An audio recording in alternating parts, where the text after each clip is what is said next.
At dito tayo ay nagkarga na papunta sa ospital, tayo ay naarkila. Salamat sa iyo ma'am, buena mano kay ganda. Sa aking pagbalik, sa akin ay may kumara, papunta naman sa eskwela.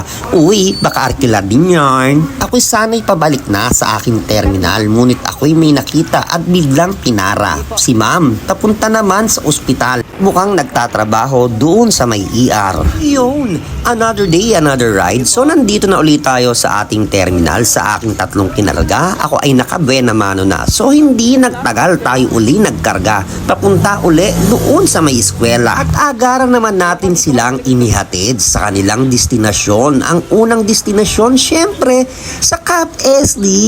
At dito, sunod naman nating inihatid yung papunta sa admin. Pagkatapos ng sa admin, doon naman sa may Simea. Fast forward at tayo'y papunta na sa Poblacion Terminal. Napakahaba ng pila. Paisip ka kung ikay kakarga pa, pero hindi nagtagal. Eto, may mga estudyante na sa Joaquin's Flower Shop. Doon daw ang kanilang punta. Sa lahat po ng aking kinarga ngayong araw na ito, maraming salamat po. It's your boy Tito Ems, Autok Kunam.